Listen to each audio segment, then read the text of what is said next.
We have Senior Services to talk with us about their proposed levy possibly, or at least their levies in the current world. Hey, Mick.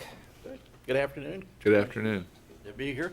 I'm Mick McLaughlin, Chairman of Clermont Senior Services, and we really thank you for this invitation to this work session and the opportunity that it gives us to really update you on current programs and services of this 46-year-old agency and how we've been serving the senior population in the county.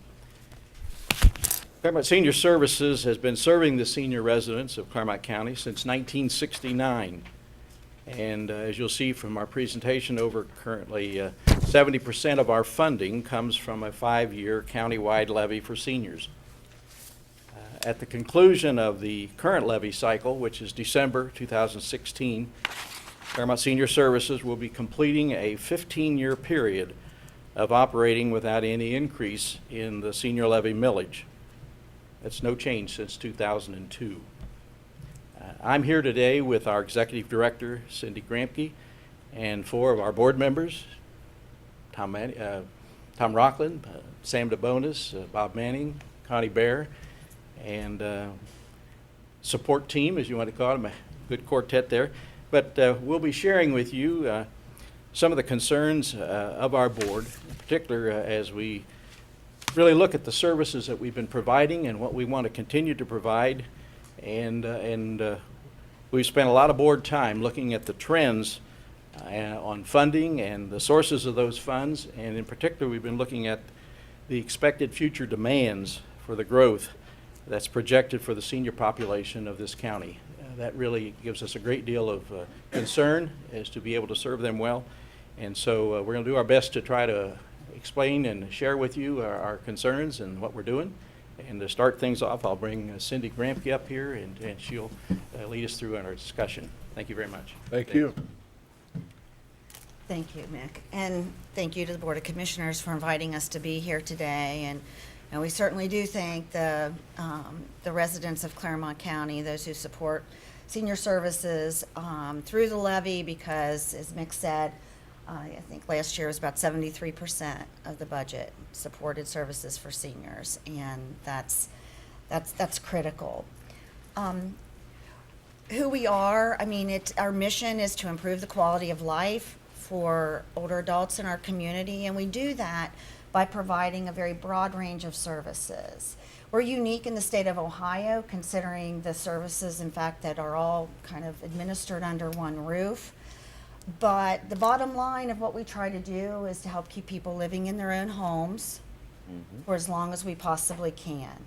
Because when we really look at what the cost is of someone going into a nursing home, not to mention, you know, how we feel about that as individuals, if we can stay in our own homes for as long as we possibly can, that's really preferred, and it's certainly more dignified, which is very important to us.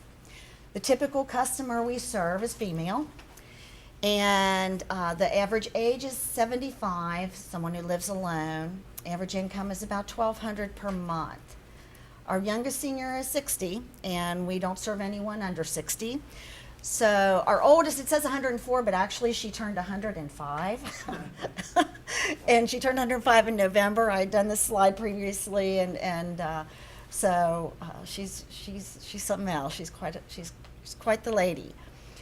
What I thought I would do is just give you a couple of examples, rather than bring a busload of folks in today. Doesn't mean I won't, but rather than bring a lot of folks in, I thought we would just share a little bit about them and how the different services affect their lives. And we certainly, like I said, do a full range of services. And Charles, which isn't his name, but he is an actual client, customer, and these are actually services that he receives. And he's 96 years old, and he lives with his wife, whose health is also failing. He goes to adult day services. We have an adult day services center.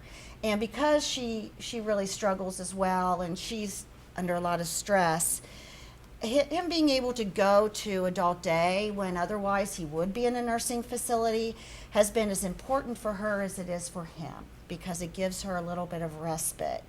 But Charles is diabetic, he has kidney failure, he has a number of dementia-related symptoms. He also, and that's part of because he has some kidney failure. He is completely dependent upon being in a wheelchair. He cannot be left alone at home. And again, his wife is very stressed and has a lot of difficulty even transferring Charles. Charles was assessed by our Adult Day Services Center staff, and that person does the initial assessment, but then also determines his eligibility and formulates a care plan. And he comes into Adult Day several days a week. He attends Tuesday and Thursday of every week because on Monday, Wednesday, and Friday he goes to dialysis, and we transport him to dialysis.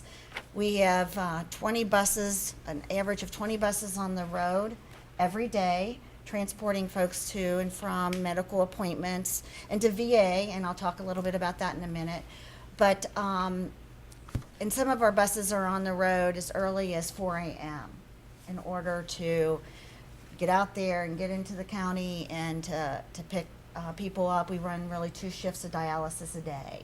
So we're taking people to dialysis and then we're going and picking Adult Day Services folks up, and then the drivers are doing some medical appointments in between. They're going and picking the dialysis patients up, taking them home, and then starting another shift in the afternoon, so before they take Adult Day folks home. They also receive home repair. We have a home repair and modification program, and in that program we were able to install a ramp, a portable ramp, where his wife can safely get in and out of her home in the wheelchair. And then also we installed grab bars and a shower chair in the shower. And these are extremely important to that individual, again, living safely and as independently as possible in his or her own home. They also receive home care. Charles receives a bath and also personal care such as shampooing.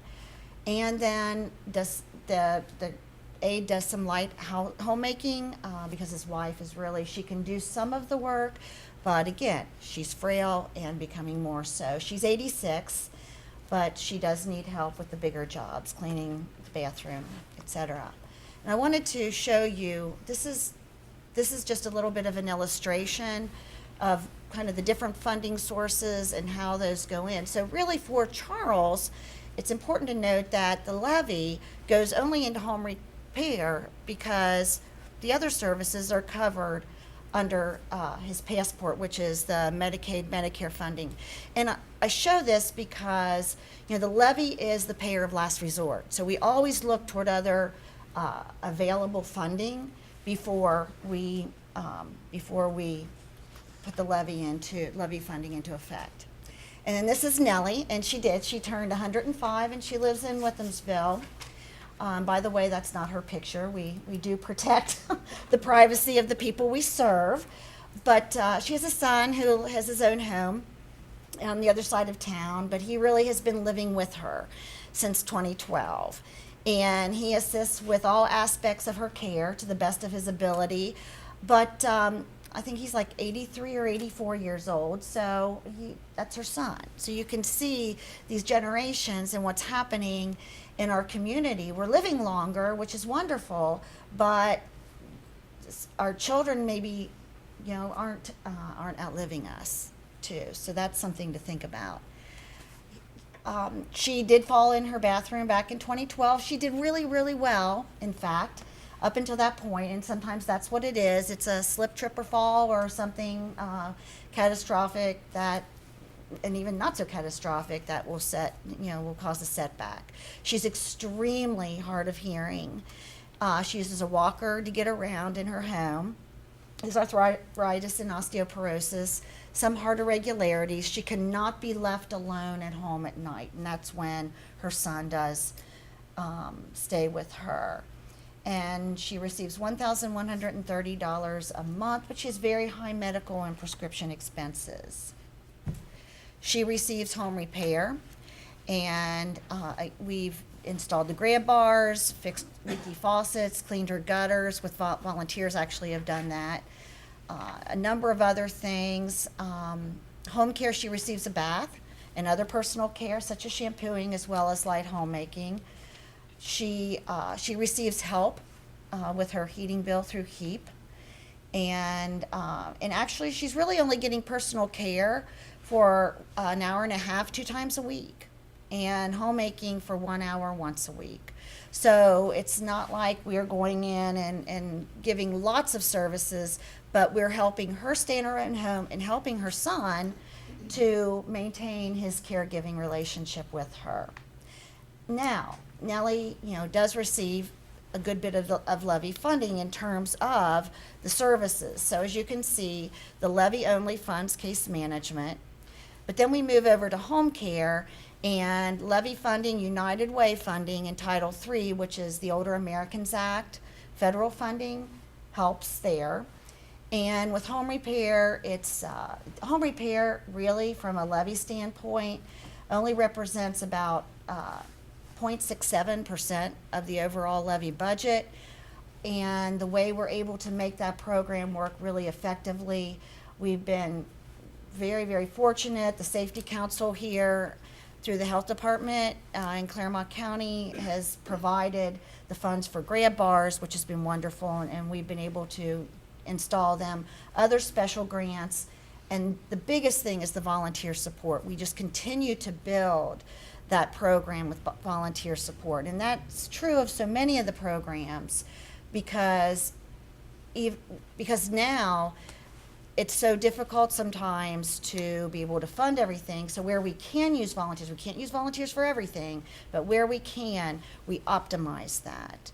Meals on Wheels today, 73% of our Meals on Wheels are delivered by volunteers. That's really quite significant. And we work hard on recruiting folks to do that because that leverages those dollars that much more. So what you're going to see is from 1969, when the agency came to be, where we were from a revenue standpoint, and then as we moved further and further. And you may know that we were the founding director of Clermont Senior Services was instrumental in convincing state legislators to allow counties to put a levy on the ballot for services for seniors. And we were the first county in the state of Ohio to pass a levy. And then, and we've been very fortunate that the community has continued to entrust us to continue with the services since then, and has been very supportive. Like everyone else, we reached a peak there in 2008, and then as a result of that, the tri-valuation of personal property, really between the last levy cycle and this levy cycle, we continue to see a slight decrease. And there's some good figures. If we move through the presentation, there's some figures that are very helpful in there. But the population continues to grow, and this gives you a sense of what is anticipated. And in fact, Clermont County has been the third fastest growing population in the state of Ohio for folks who are age 60 and over. And we are anticipated to grow by 120%, and that's 60 plus population, growing by 120% between 2010 and 2020.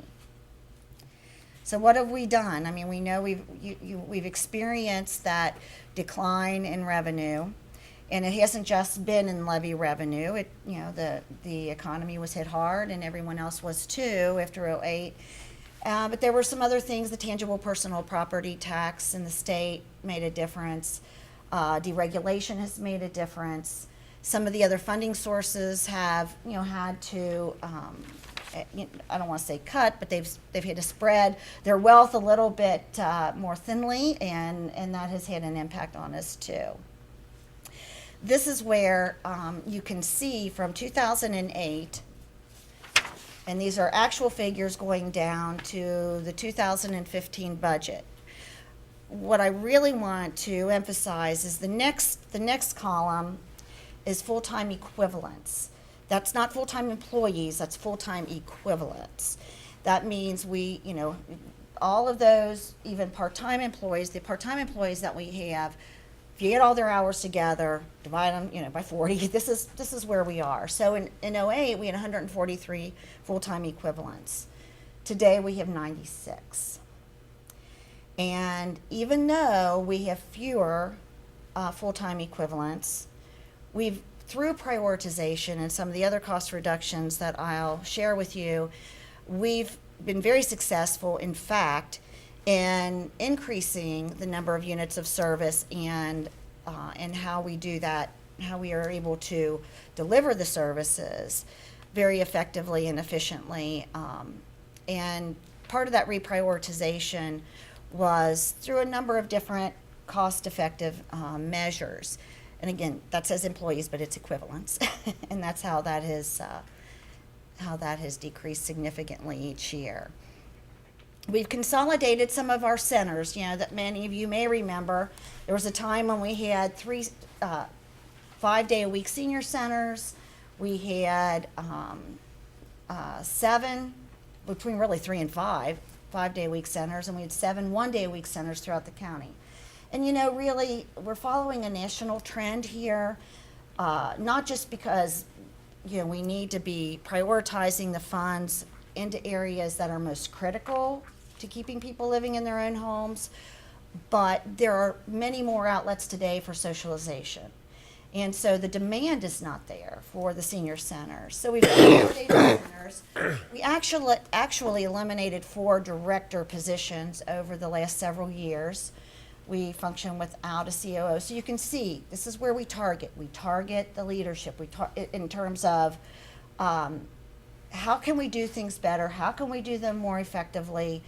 And part of the way we did that, we converted to the Home Options Program, which actually started before 2008. But what that is we will contract with home care agencies to deliver home care services to our Levy customer, our Levy funded customers. Now we oversee that, we monitor it very closely. We're the ones who create the plan of care for each person. The case managers create that, they monitor it, and when we are working, we only work with 10, we keep it very manageable, and they are actually delivering those services in the home, but we are watching that all the time. And by watching it, we actually also do unit and compliance audits each year for those agencies. And if we see a trend and concerns that come across, maybe about the workers, because we expect their agencies to work with the same level of performance excellence that we expect from our agency and our staff. So it's been a very successful conversion, and it was a great cost savings as well. Plus, we didn't put people on waiting lists, because that's a tough industry. Home health aides, that's not easy to keep those folks working in the same organization. So that's been very helpful.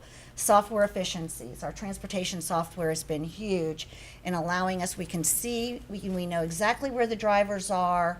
And let's face it, when a doctor is waiting, you're waiting for the doctor and you're sitting in the waiting room, that driver's scheduled to come back for that individual at a certain time. Well, when that person's not ready, we can shift all of that around because we can see where all those vehicles are. And that makes it much, much easier.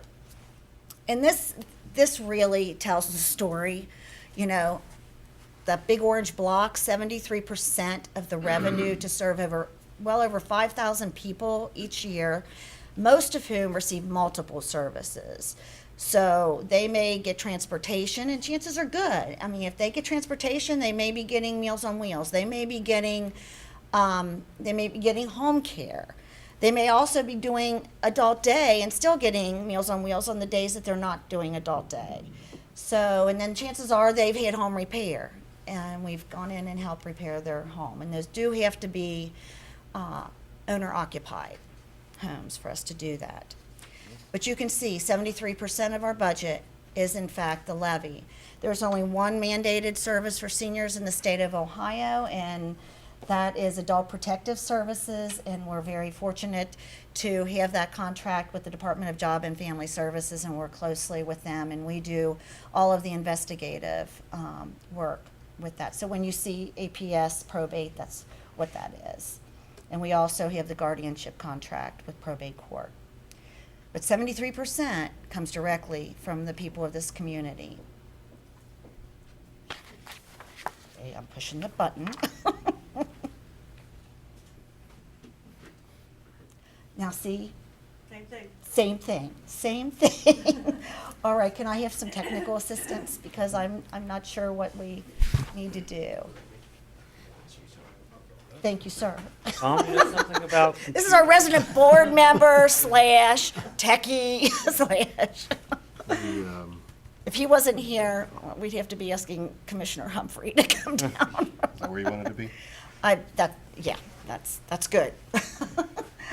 Our lifelong learning centers, we do have 2 lifelong learning centers, which kind of replace the old senior center, traditional senior center. More people are really looking more Skip toward. 3 slides on us, did you Yeah. want to? Go. How do I go back? But left arrow, Okay. Okay, good. but there you go. Oh, thank you, sir. Uh-huh. Okay, so this shows a breakdown of the revenue by the program. So, the revenue as it's allocated to the various programs. Our home care program is the 35%. That's our largest program. And 15% is case management, adult. You can just see going down the line the different programs we have. Our administration costs are 1% of our overall budget. And expenses by program, they align. Okay. So transportation, when I talked about transportation, we do take folks to and from hospitals and doctor's appointments. We do not, you have to live in Clermont County in order to receive the service, but we will transport you outside of the county. For instance, we transport a good number of, in fact, last year, we did almost 8,000 rides for veterans because we have wheelchair vehicle, lift vehicles, and the VA commission doesn't have that. So we transport those folks to VA hospital and to other facilities. So that's very, very important. But you can see 70% of transportation is the levy. Our lifelong learning centers, 85% is the levy. Congregate meals, we really serve very few congregate meals now. That's just another trend. Congregate meals means, used to be in the senior centers, when people came in, they would have a hot noon meal every day. Well, they can get McDonald's for $1. So, I'm not saying that that's better, but it is choice. And so that's the national trend. So congregate. Title 3C2. That's correct. Very good. Very good. Home delivered meals, of course, there remains a high demand for home delivered meals, and you can see federal and state, that's Title III, is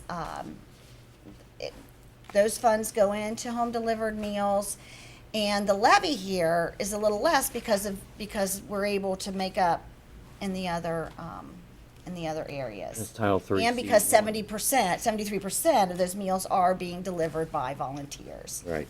So you can see what a difference it makes in levy funding. Adult day services, 66%. We have an adult day services center that is located in Batavia. And those are folks who come in, they cannot be alone at home during the day. And so they come in for the social environment, but also it's a very stimulating environment. We have, but adult day is regulated by the state, and we have one staff person for every 6, because these are folks who would be in a nursing facility because they do require that level. How many people do you have in there now? Please, How many clients do you have? Did it again. Did it again. What did it do? Tom, there's a chair next to Cindy. You might want to sit in that chair. Well, I can answer the question while technical support is working.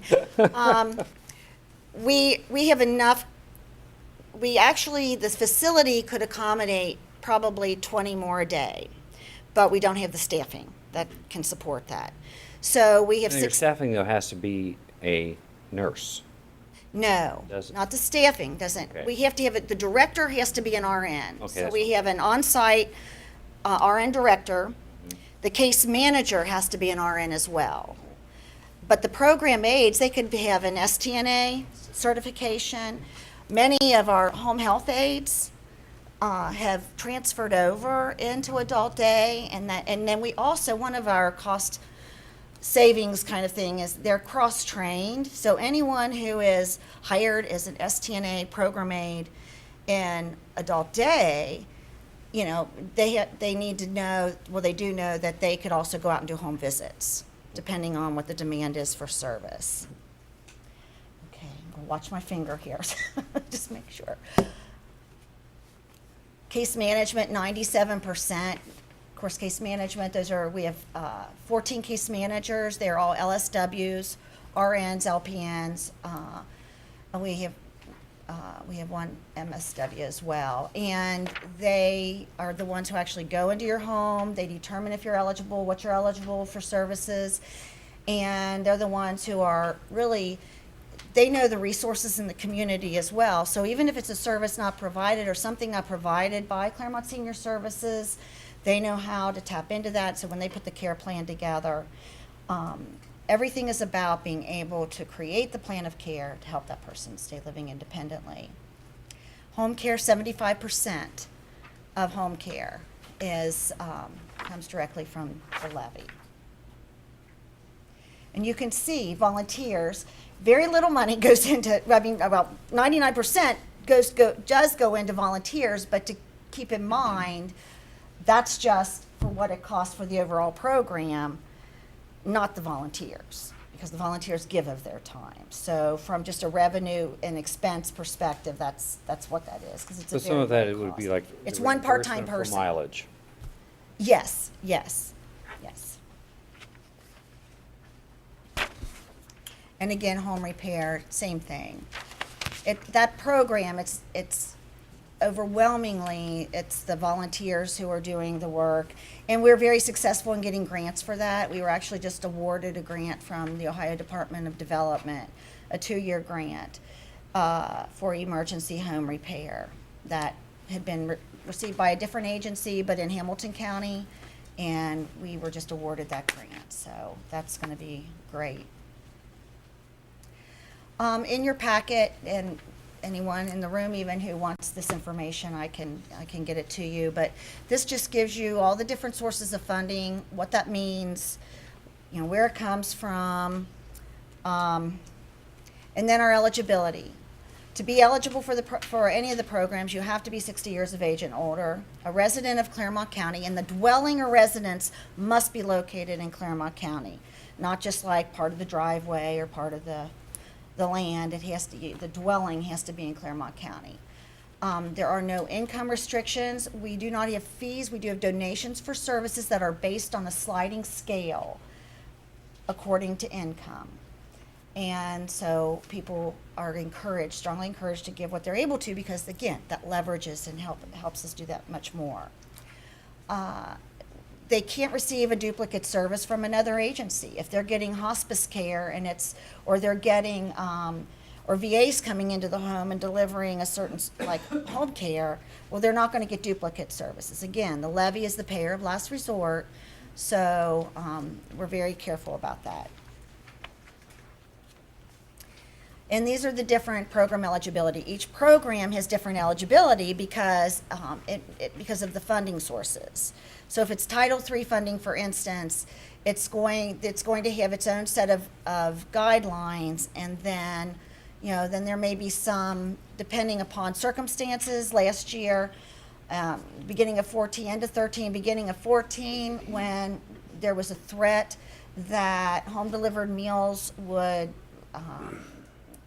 the sequestration would affect Title III and home delivered meals. You know, anticipating that, we really tightened up. We looked at, you know, at even stressed caregiver situations, and we ranked stressed caregiver situations. And so we served fewer meals during that time because we began assessing in that way.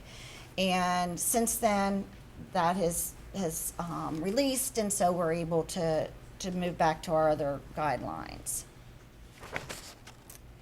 And we do collaborate in many ways, which also helps us to leverage our resources. And many of us here in this room work very closely together too.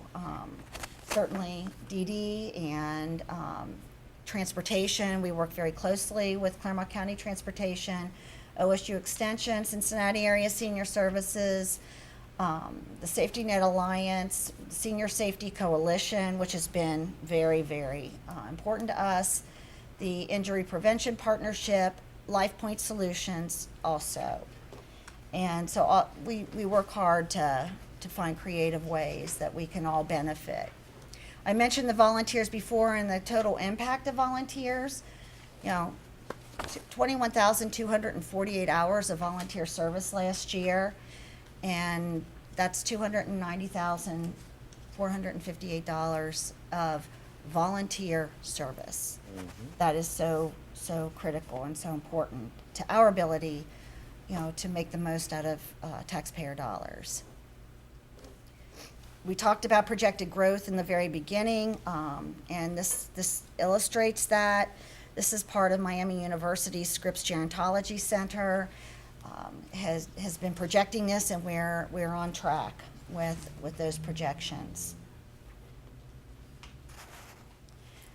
And the baby boomers, it's like, well, why are we growing so quickly in numbers? I mean, by 2020, I think it's 30% of our population in Clermont County is going to be 60 years of age and older. So much of that is because, other than Clermont's the best place to live, of course, so people keep moving in, but quite frankly, it's because of the baby boomers. And I'm one of those. I think that I'm let me get this straight, a late bloomer boomer. That's the category that I'm in, late bloomer boomer. But so as we move into that age bracket where we're going to be requiring, of course, services, then you can see why those numbers are going to increase the way they are. So we're talking, you know, between the ages of 60 and 69, and that's a 139.7% increase in that age group. Even though it might be 30% of overall population, in that age group, there's going to be almost 140% increase. And then those between 70 and 79, you can see those comparisons. That increase is going to increase by 100%. And I'd like to ask Sam DeBonis. Sam is the chair of our Levy committee, and he's on the board of trustees, and he's going to do our conclusion. Thanks. Thank you. Not in our slide deck, but in your packets, there are 3 pages titled Budget Projections at the top. And Yep. what I'd like to do is kind of tie all of this together and bring it to our point. As you'll see on the first one there, we currently have a 1.3 mil levy, and we've had that in place since 2002 with no increase, and it currently would expire at the end of 2016. So if that 1.3 mil levy were to be renewed for another 5-year cycle, and we would have no growth in our or in our customer base that we serve, then you will see there that we're projecting that we would run at a deficit each of the 5 years of that cycle. So that's if nothing really changed. If we renewed what we had, the 1.3, and our customer base didn't increase, we would run at a deficit and by the end of year 4 wipe out our reserve. So the next thing we looked at, which would be the next page, would be having our current levy renewed and having a 0.2 increase with it. So if we look at that, and if we do that and project no growth in our customer base again, then that would get us down the road a little bit. We'd operate at a deficit years 4 and 5, and we draw down our reserve about $1.5 million. over those 2 years that we operated a deficit. And then finally, the third scenario that I'd call your attention to would be having that 1.3 mil levy renewed and having a 0.2 increase with it, and having a 5% growth in our customer base, which we've seen the data that Cindy presented, and I think someone else's presentation as well, there was a note about the increasing population of our seniors. But anyway, if that occurs, if we renew our existing levy and add 0.2 as a new levy with it, and we have a 5% growth, then we operated a deficiency in the third through fifth years and draw down our reserve about $2.2 million over that time. So those are the three scenarios that we think that merited the most attention from our board and from our committee. And certainly it is a forecast, but we feel pretty good that our number of customers, or at least the pool of customers that are eligible, is going to continue to increase through the years.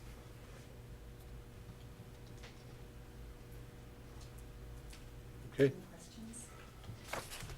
Oh, just a couple. One is, what is our population, today of 60 and over in the county? I don't have that with me. I always look 20 years out, 10 years out. Yeah. So what I was just thinking is that of the population 60 and over right now, the number-wise, and how many clients you have, what percentage of that population are you serving? I'm sure we could figure that out. Yeah, I've got that. I've got that. Okay, that's I just- may not have it with me, but I've got that. And one thing No, that we talked about earlier, I'm sorry. It's you know- really the projection chart that's here. I think this is what's very helpful. The population projection chart, that gives you just in the 60+.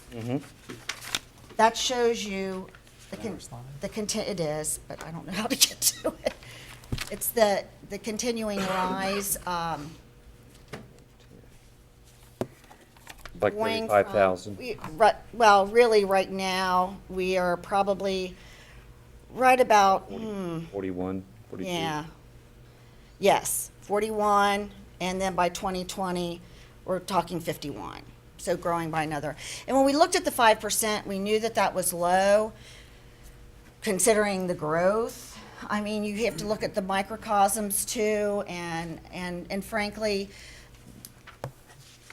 I mean, but there's only so much. I mean, right now, we have reprioritized over the last 5 years considerably. And so we're very much at the muscle in what we're doing and the services we're providing. Being able to get from 143 FTEs down to 96 is a good example of that. But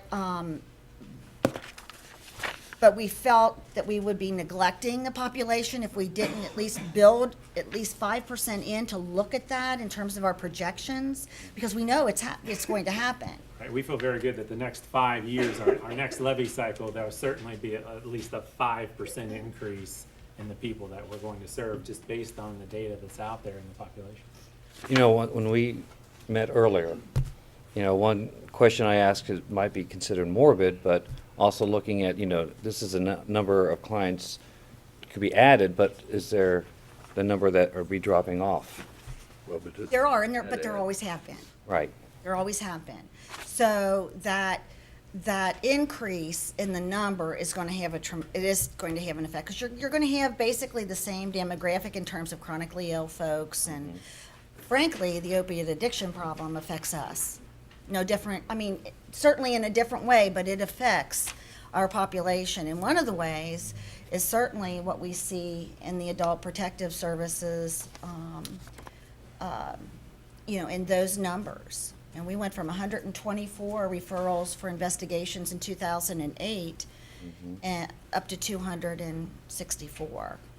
And folks are living longer too. You saw a couple of our current clients, one's 104, another's Yeah. 96. So, it's not unheard of to live into your 90s. Oh, absolutely. These are just questions that people are I going to be agree. asking. Sure, Absolutely, absolutely. And so if we were to break down that growth, though, if you're talking 120% projected growth between 2010 and 2020, I even thought I was being kind of conservative when I first went to the board, and I said, we're looking, it's got to be at least 14% growth in our customer service base. And, but 5% is something that is where we need to look at. And that factors in a little bit of what you said as well. There are going to be mitigating factors that are going to affect that, say, 14%. But, knowing that there's no way we can go beneath anticipating a 5% growth. We can put people on waiting lists. We've gone through the process of, we've prioritized, we've reassessed.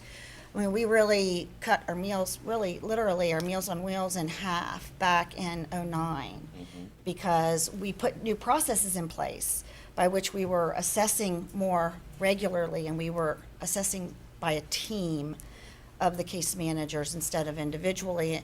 And all that meant is just a greater efficiency. And you come out of the hospital and you really do need meals. But it might be 3 weeks later, it might be 2 months later, but there's a point where you're able to prepare meals on your own. And so we have a system now that doesn't consume the case manager's time, but it's a way of checking to see who we can take off of the meals, because it's not about people being dependent upon the services. In fact, it's about helping them to help themselves. Absolutely. Now, Passport. Yes. I know there's been an increase in funding. There was actually, to say there was an increase in funding is a little bit difficult to define. Passport in My Care, Ohio, I thought the last biennium that there was an increase.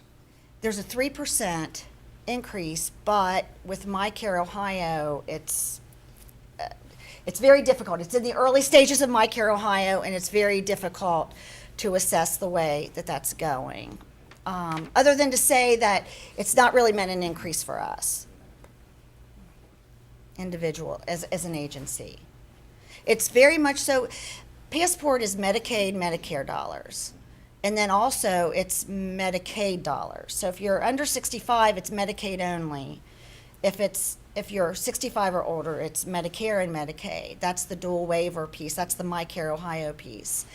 And now there's just another layer in there of case management and assessment, and that it's just the model that they're trying. We are in the demonstration project. Good. So that's why it's a little early to tell exactly what it's going to mean, because this is a demonstration project. The 5 major where there are urban cores, like for us, Cincinnati and Columbus, Toledo, those areas, Okay. you have that project going on. Thank you. Yes. Thank don't you have any more very questions. much. Thank you. So to summarize, all 4 groups here wish to be on the ballot again and appear to need an increase. All have said they need an increase. And 2 would like to Except be for on. Children's Protective Service just asked for a renewal. Okay, Yeah, no increase. okay. Good, thank you. I'm glad I summarized. Renewal only. And we don't know yet for CCDD. And, yeah. That'll be Tuesday? And two are thinking about trying to be on the March 16 primary, or 2 and thinking about, would like to be on the November 15 ballot. Is that Right. Job and Family Service and developmental and mental health and recovery on November this year? Okay. Very good. Any other questions? All 4 great organizations. Any questions We're from the lucky. audience of any of the presenters? All the audience are the presenters. Most are. We have a couple that aren't presenters. And for Okay. those board members too, thank you all, for the time you all put in Yes. for that. That's what makes it successful as well. Agree. If there's no other business, then I'll entertain a motion to adjourn. So moved. Second? Yay. Aye. That concludes our informal session. God bless.